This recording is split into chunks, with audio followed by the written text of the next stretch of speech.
Welcome to the CCFR Radio Podcast, your source for news, updates, and stories from the CCFR.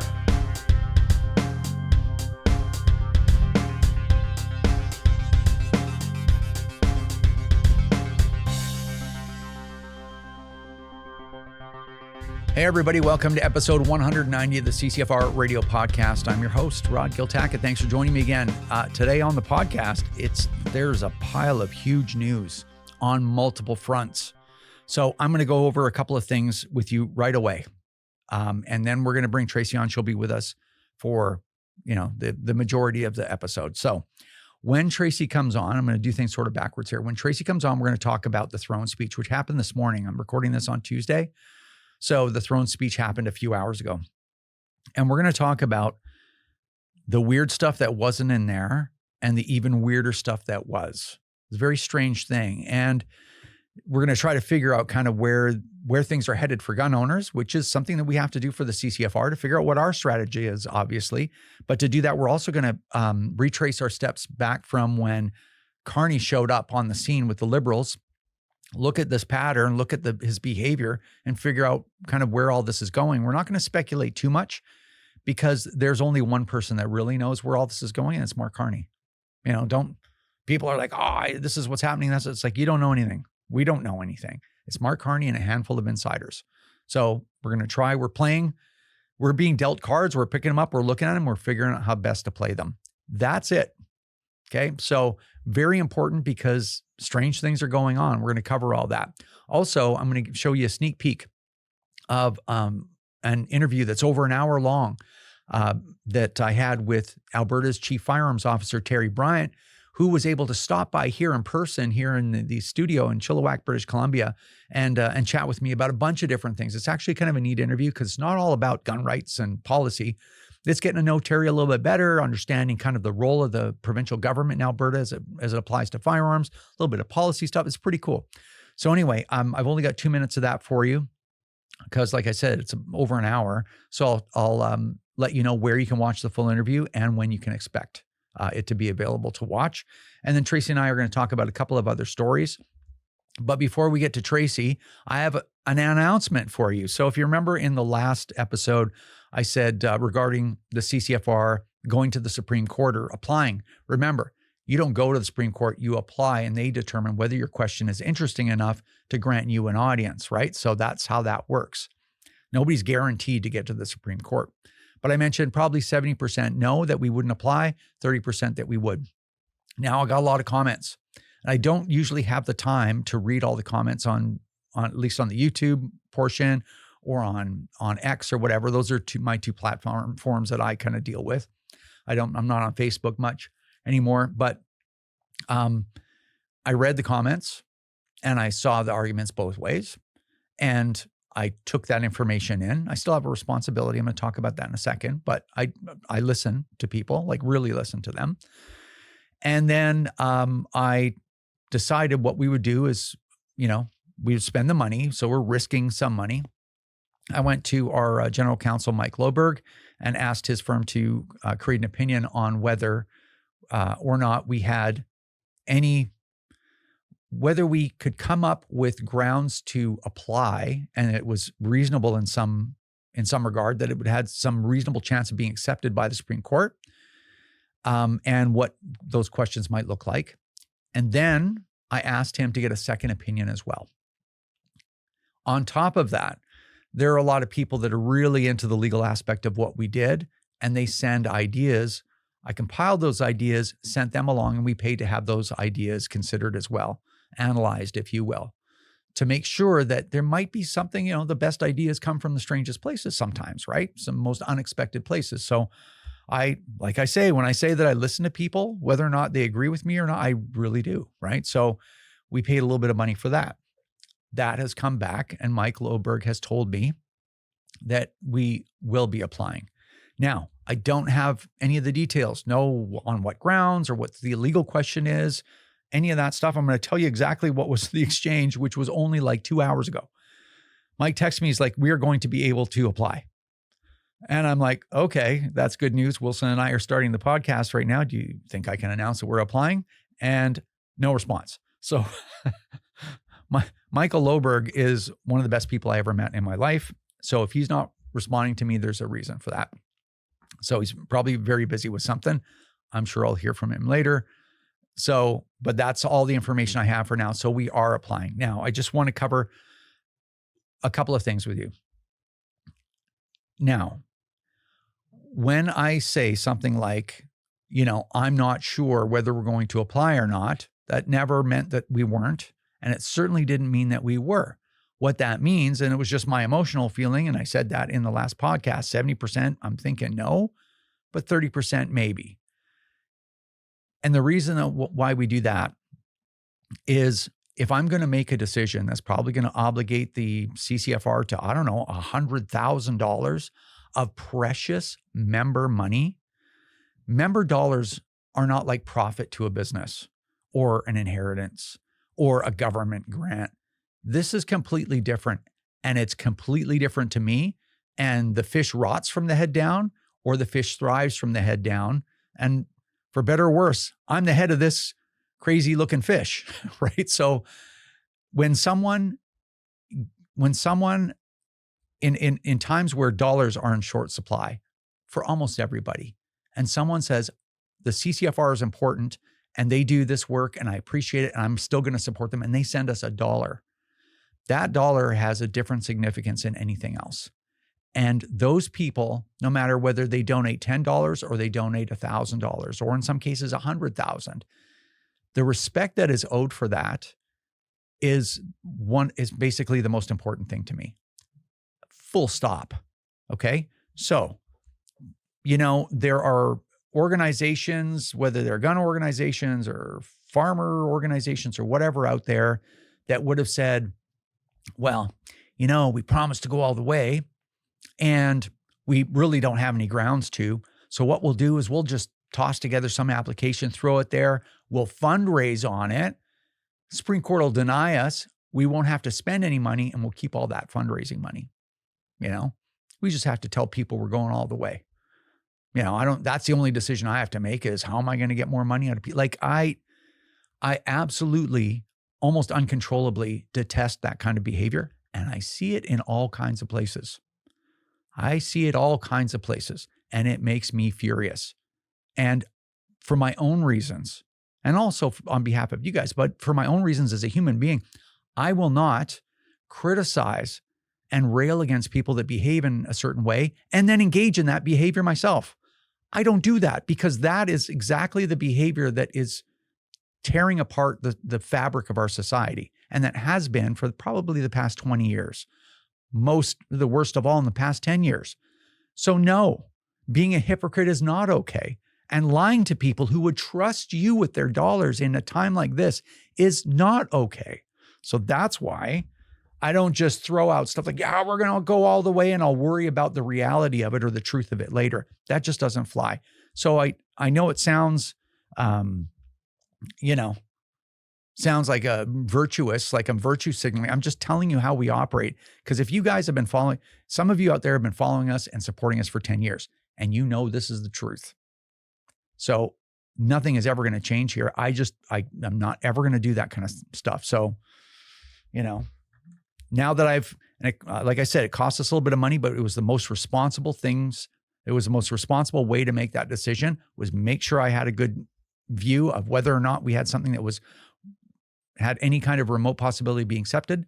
And I was going to make sure that that was all in place and that we were going to apply before I ever floated that as a reality. So for those of you that thought we should go all the way without even actually having grounds to do that, you're probably happy because we are going all the way. And we are going to go all the way. If it's another year and another 150,000 or whatever it is, we will do it, right? Because a lot of you guys wanted us to do that. And I also want to say thank you to all the people that go, yeah, I see why you're thinking about this before you do it. So anyway, there you have it. Okay. Sorry it took so long to get that out, but I think it's really important that you guys understand why and how we make these decisions, because they're important decisions.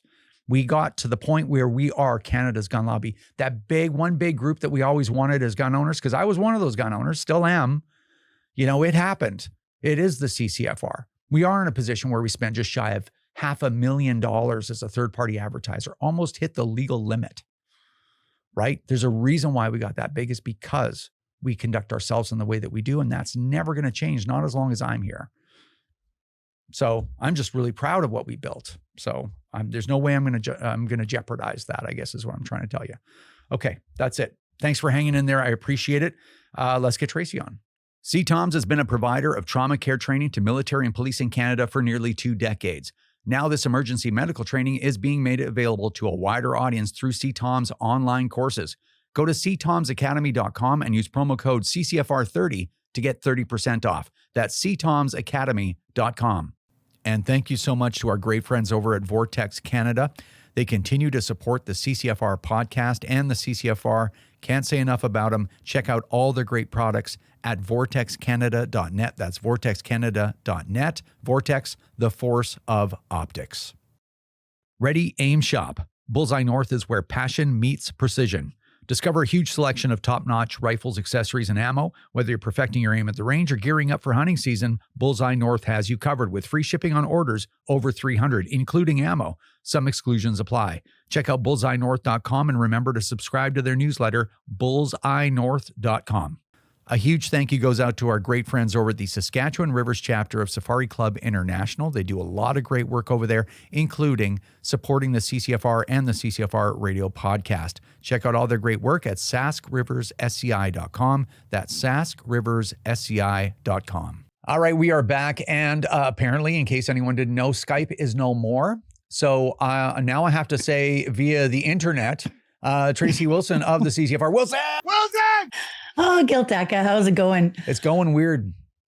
Yeah, it is going weird, like royally weird. Really weird. Here in Ottawa. Yeah, super weird. All right, so we have things to discuss, and we are going to start with the absolute most important thing, which is what is going on with the Carney Liberals. Now, for us to get into what happened today, which is extremely significant, but we really can't get into it without retracing our steps. So we're going to do a quick little back and forth. So if you guys remember, Carney becomes the leader of the Liberal Party. They sort of start campaigning. The election is called. So us as gun owners and us as Canada's gun lobby, we're sitting there bracing for what's coming. We want to know whether or not the buyback and all this horrible gun control is going to continue marching forward. And the first sort of signpost, the first stop on the way is really the debates. So, and then shockingly, in the English debates, gun control didn't even come up. The Liberals and even the debate commission, nothing. Then in the French debate, it really didn't come up at all, other than one question, which didn't even pertain to buybacks or anything, didn't pertain to confiscation. And nothing else was offered. It was, which was a huge departure from the previous elections. What was next? Well, in the previous elections, of course, the entire campaign was flooded with, the Conservatives are going to put assault weapons in the streets and all this crazy talk.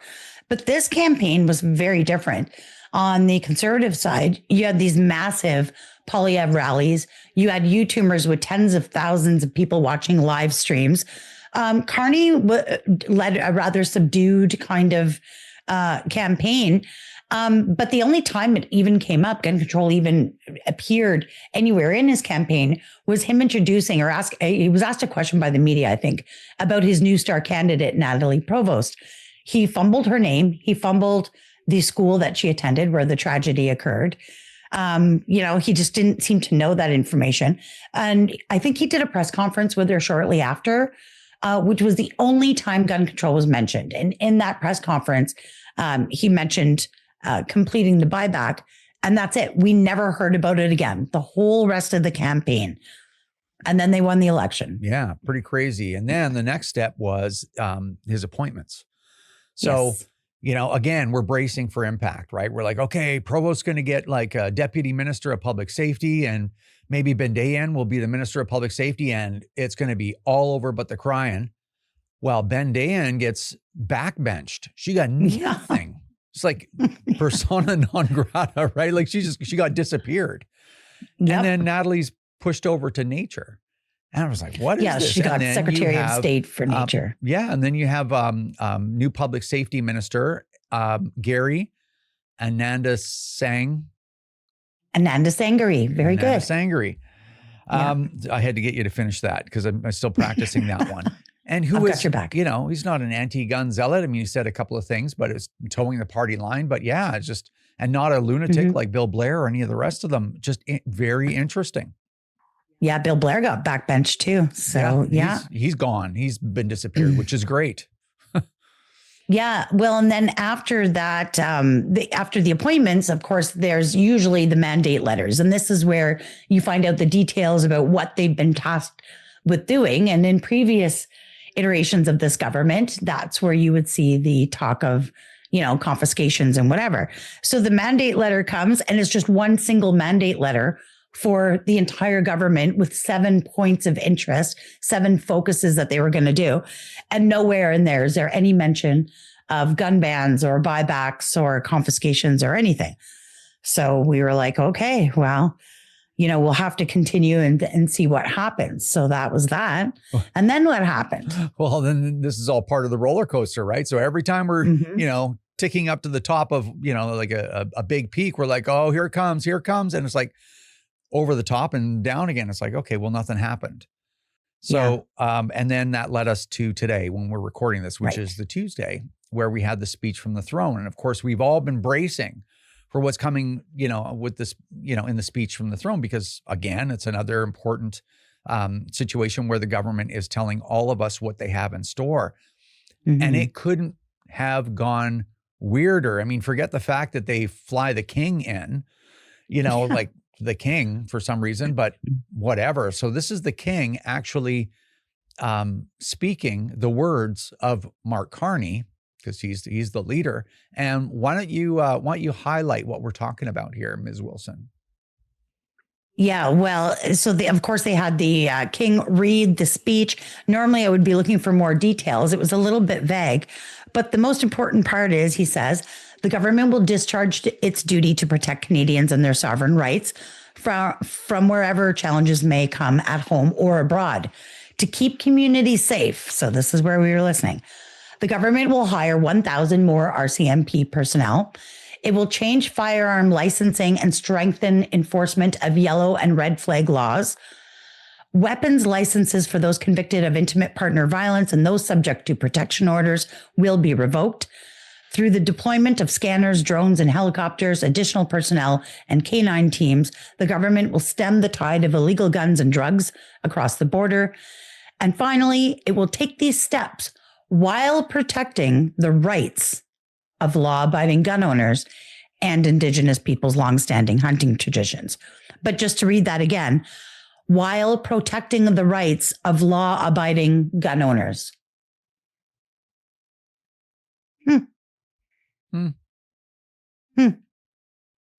That's interesting to hear those words come out of the mouth of our king. That out of the king, right?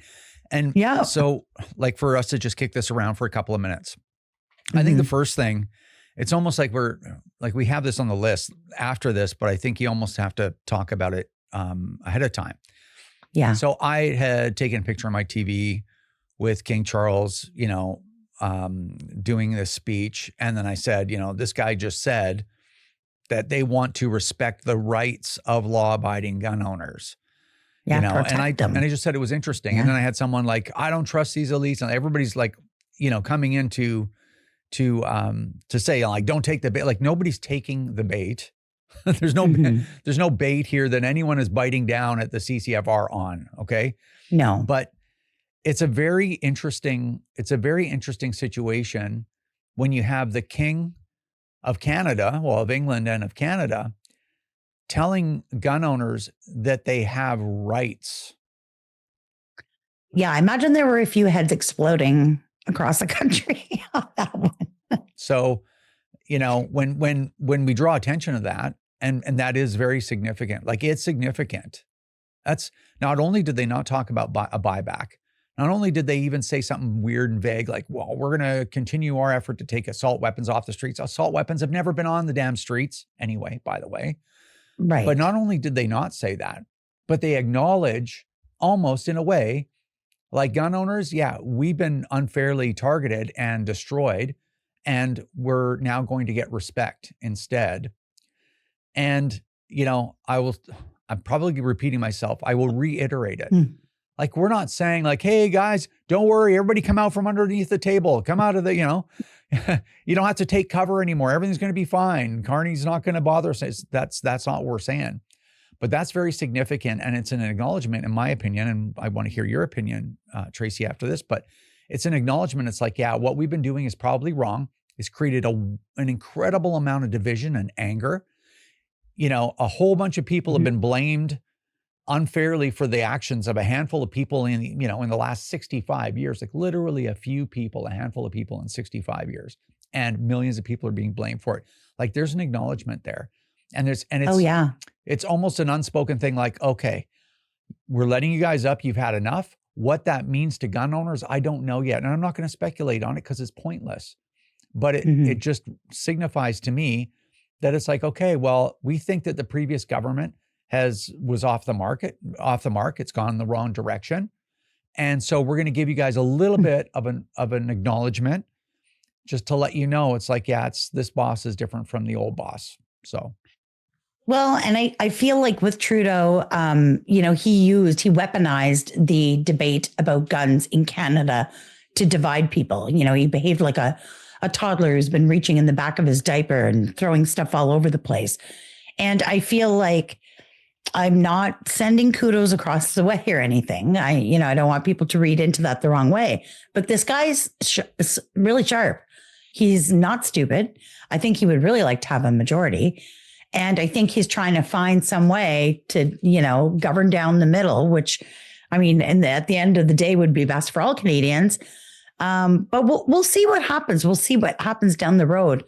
But it would have been very, very easy and palatable to his specific audience for him to include some sort of benign statement like what you just said.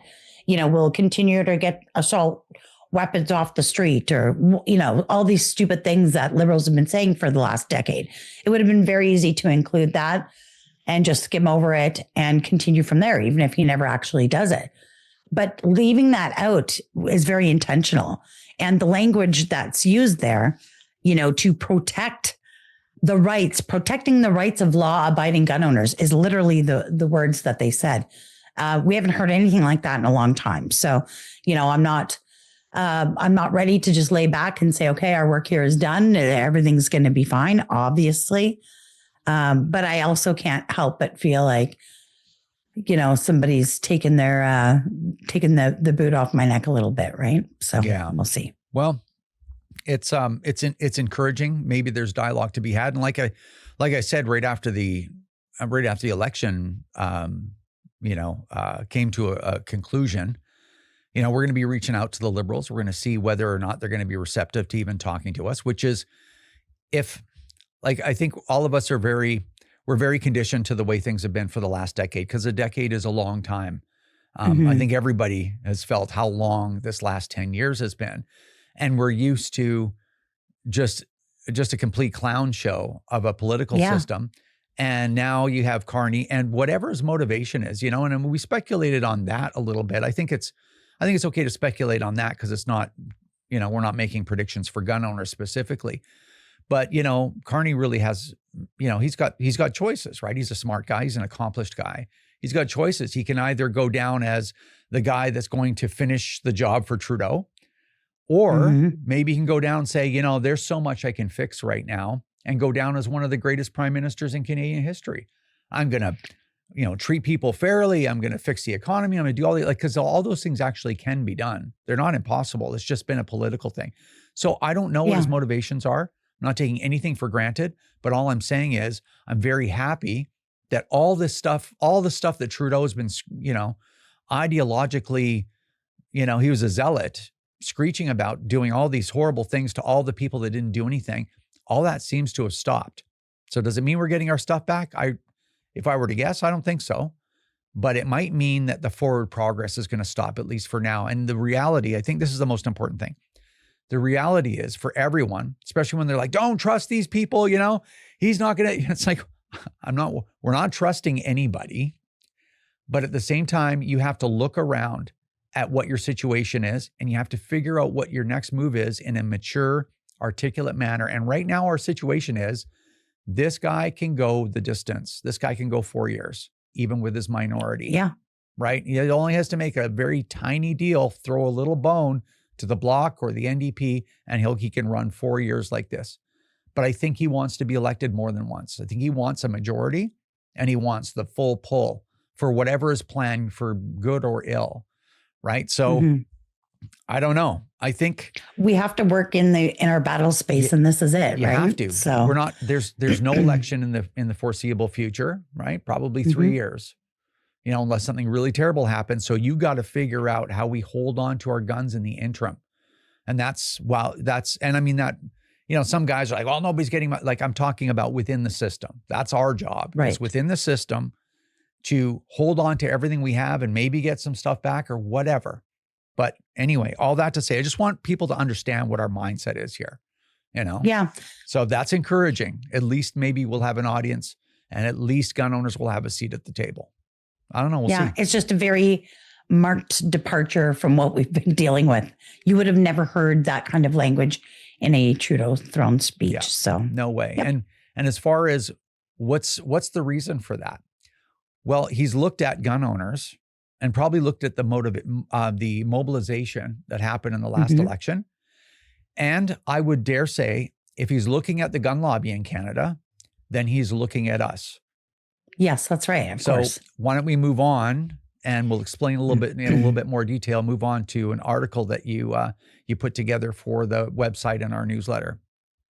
Yeah, that's right. So I wanted to sort of review all of the activities that we did leading up to the election. There was stuff that we were working on pre-writ. Once the writ drops, if you are going to be doing any kind of election advertising, you have to register as a third-party political advertiser if you're going to spend $10,000 or more. So before the writ even dropped, we were already working on Operation Pitchfork. You'll remember we sent out the posters to clubs and stores and ranges across the country. During the election, we bought a bunch of advertising on TV, on social media.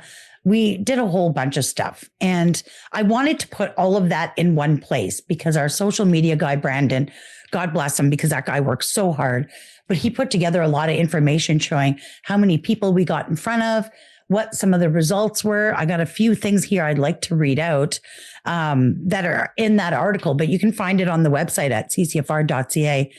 But most importantly, of the 79 ridings that we targeted with advertising, which is important, you want to target ridings where you can really have an impact.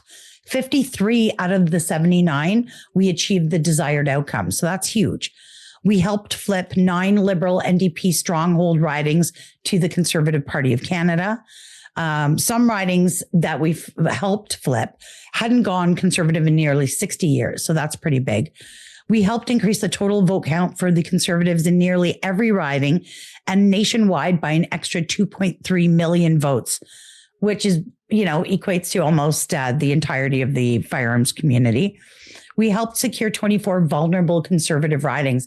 There was a number of ridings that were Conservative ridings, but that were either leaning or, a toss-up with Liberals or NDP, including Raquel Doncho's Kildone and St. Paul riding. And we helped secure those. And we helped unseat several anti-gun NDP MPs, of course, in the massive collapse of the NDP, including 𝐥𝐞𝐠𝐚𝐥, Alistair McGregor, and Nikki Ashton. So in short, we spent about $500,000 almost. We got in front of literally half of all Canadians. 23 million Canadians saw our commercials on TV. We had a lot of election successes despite the final outcome. And you can read all about that at ccfr.ca. And of course, none of that would have been possible without the support and help from members across the country. So yeah, it was a lot of work, and I'm just so grateful for the amazing team that we've got. Yeah. And one of the figures, I don't know if you mentioned, but the amount of money that we spent, and we spent it extremely, and that requires a lot of work, right? Extremely efficiently. And it was highly targeted. And the amount of money that we spent puts us in like 6th place of all third-party advertisers in the country. Yeah, not just third-party or party advertiser gun groups, but all third-party political advertisers. And in fact, I think Brendan said that once the final report, which comes a couple months after the election, but once the final audit and report is done, we'll probably be sitting at 4th, the 4th largest third-party political advertiser in the country. So that's a big deal. Yeah. Canada's gun lobby showed up. Well, it did. So right now, if you went to the to Elections Canada third-party advertiser, you look for all the reports. We're the only gun group that looks like, and we don't know because the final reports aren't in, that looks like spent any money. So yeah, because you had to file a report. I think once you spent 10,000 or something, wasn't it? Yeah, it's not a shot across the bow or nothing. I'm just telling you that's the situation. So when you might think, and so going back to the reason why we're talking about this, it's not so much to blow our horn. You can, if you want to know exactly what we did, I think we talked about it probably in 2 podcasts, and you've got the story, you can read it at your leisure. But if you're Mark Carney or his people, and you're like, okay, there are a lot of gun owners in this country. Gun owners are a lot larger group than a lot of other political groups of, whatever, whether they're racial groups, whether they're political groups, whether they're, social groups, whatever, right? Like we are a big voting bloc. We don't all vote the same, but we were all extremely mobilized and we are very motivated in this election. Well, if I take my foot off their neck, maybe even, whatever, then I don't have to worry about the division and the anger of those people. Plus their gun lobby were somewhere between the 4th and the 6th largest third-party advertiser in this past election in the country. Like there's something you'll want to calm that down a bit, right?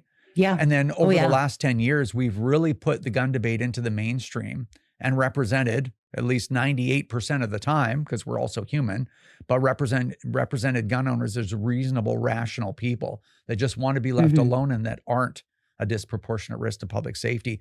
That information has really permeated out there. I mean, I don't know how much, but we've done a lot of work to that. So I'm not saying that Carney's afraid of the gun lobby in Canada, afraid of us or afraid of gun owners, but he looks at that and says, that's a big piece of the puzzle.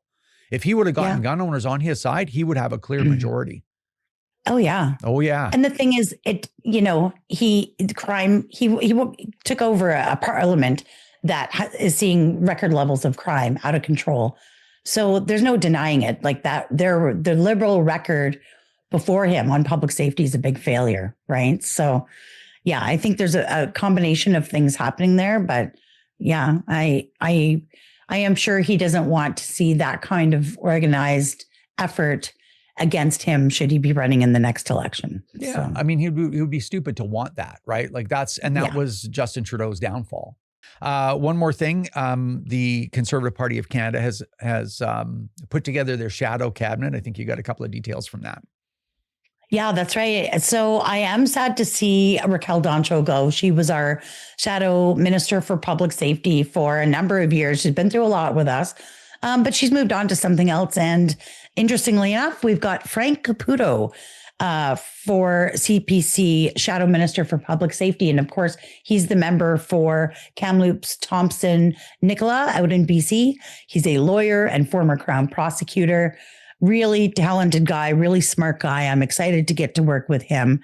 And yeah, we'll see what this sitting is like.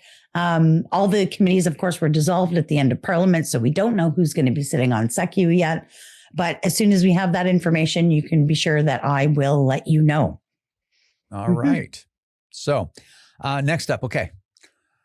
So I had the pleasure of hosting Alberta's Chief Firearms Officer, Teri Bryant, here in Chilliwack, British Columbia at the studio. And we got to do a sit-down interview.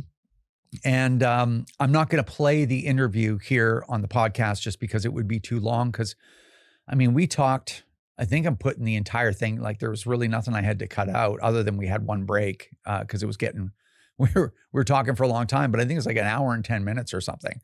And yeah, we talked about lots of different things. And it was pretty informal, right? It wasn't all about like, okay, what about this policy, that policy? It was kind of a neat get to know Teri and also try to figure out what's going on and what we can do about all these things.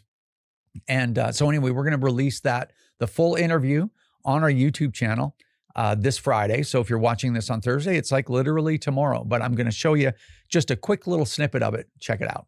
I'd like to welcome the Chief Firearms Officer of the province of Alberta, Dr. Teri Bryant. It's great to be here. I've watched some of your work in the past, and it's a pleasure to be in this lovely studio. Well, I'm glad that you're here, which we'll get to, but where does the doctor part come in? From 1990 to 2015, I was an associate professor at the University of Calgary's Haskayne School of Business.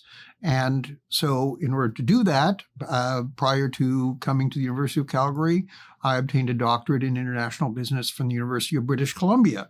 You can see, well, here's the law-abiding licensed firearms owners, and you can see the statistics that they are not the problem. Yeah, I don't think that that's a mystery. I think everyone involved, I would even go as far as to say, and of course we're speculating, but I would even go as far as to say the anti-gun groups, like they know this. Certainly the government does. When I was preparing for our chat today, I went to the province of Alberta's Chief Firearms Office website. And on the website, I even wrote it down so I wouldn't misquote it. It said, it's always been my approach that it's better to work with people than it is to be confrontational. And that's both with the public and even with the people in Ottawa that I have to deal with sometimes. So I'm not trying to be confrontational there. I want to work with them to help them make better decisions. Well, they could use the help. I'll say that. You don't have to. Long before they enacted Bill C-21, we were taking this issue seriously, and we have initiated relationships with groups that are involved in the domestic violence space to try and explain to them what they can do, because there are things they weren't aware of where we could help them. And if you think about that statement in itself, that's to imply that before 2015, we had American-style gun regulation. I mean, do you think that's true? I mean, you would know. The need to protect a very important aspect of Alberta's culture and economy is not lost on the Alberta government up to the very, very highest levels. That looks really good. I can't wait to watch it. I actually haven't seen it myself, but I've got some good memories with Teri as well. We've hung out at a lot of events.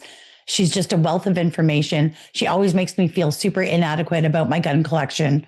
But yeah, I can't wait to watch that. So I'm sure everyone will love it. Yeah, she's a very significant figure in the community itself. And Teri and I get into that. You get to, like I said before, we show the clip, you get to know her a little bit better. And yeah, that's cool. Yeah, just what an advocate, what a great person to have in a position of influence for gun owners. And I'll tell you, Alberta's doing a lot of, they're doing everything they possibly can to protect gun owners. And I can't help but feel jealous. Me too. You know, being in a province that has a federally appointed CFO. You know, when you have somebody like Teri Bryant at the top, it's like, okay, well, how do I help you comply with the law and then not interfere in your life at the same time, right? Like that's what a cool thing that is. But anyway. Yeah, she's a true advocate. Yeah, absolutely. Now there was speaking of gun control, I guess this is what we talk about here on this show, but one of the results of the absolute war on exclusively licensed gun owners here in Canada actually manifested itself. Our IPSC team went for, I guess it was the IPSC Worlds, and had to borrow guns because they couldn't take theirs out of the country.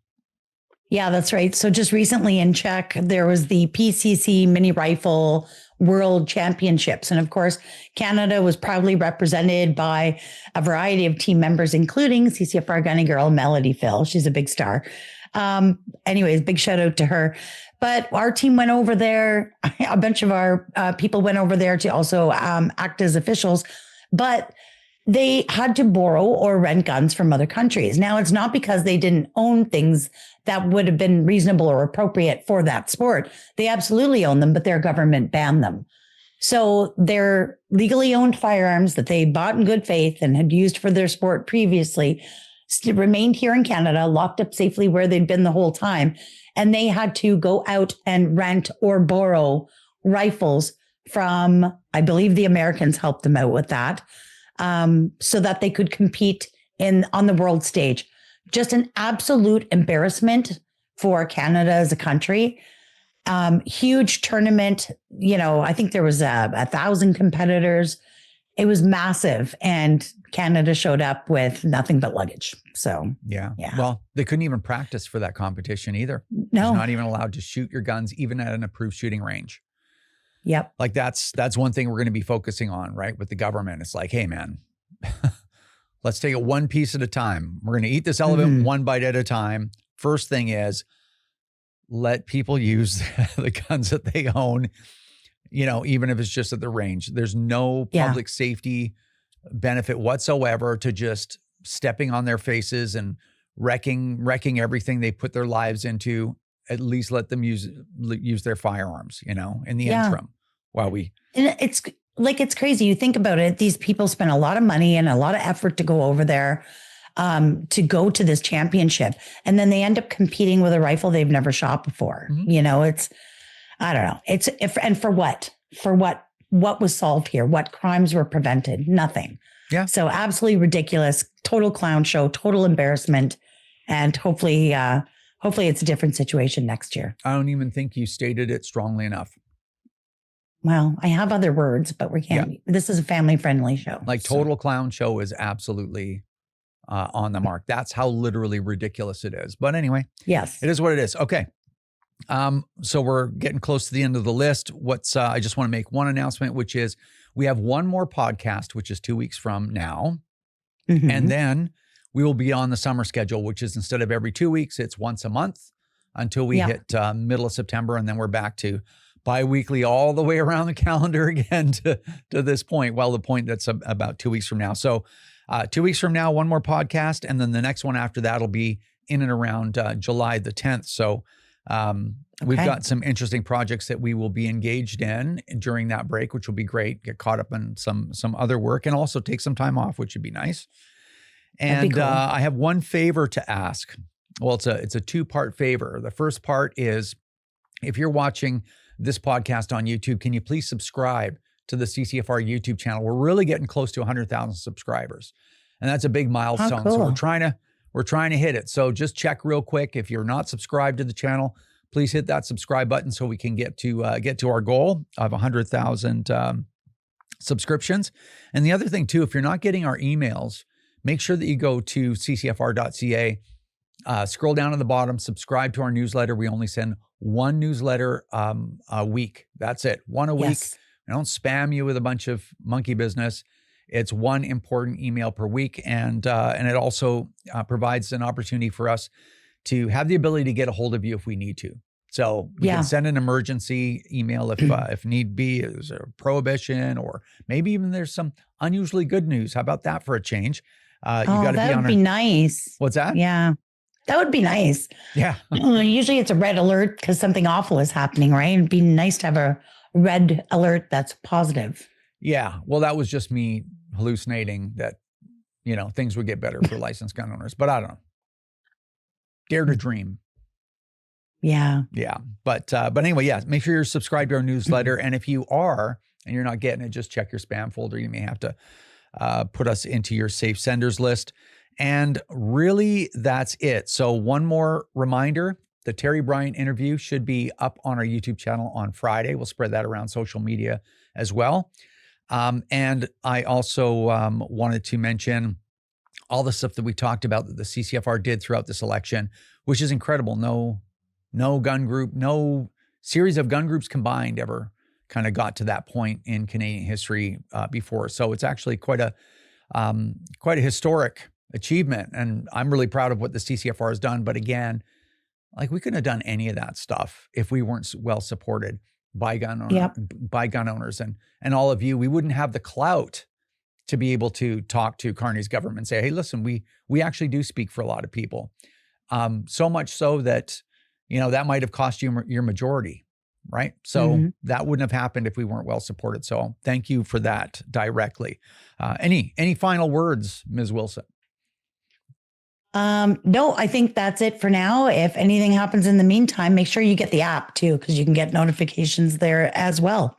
For sure, the CCFR mobile app, which is constantly being improved, which is awesome. So, okay, we had more stuff to talk about on our list, but I think what we're going to do is we're going to address a few of those things in the next podcast because we really had to cover this important stuff. So hopefully things are going to, we're stuck with this government for another how many years we don't know, but hopefully things get a little bit better in the interim and we don't end up losing anything. That's our mandate for now. So. Yeah. Yep. Here's to hoping. Here's to hoping. All right. Awesome. Thanks everyone for watching, and we'll see you next time. We'll see you then. This is another episode of the CCFR Radio Podcast. Remember, if you don't stand up for your own ability to own and use firearms, who will? Join the CCFR or donate right now at www.firearmrights.ca.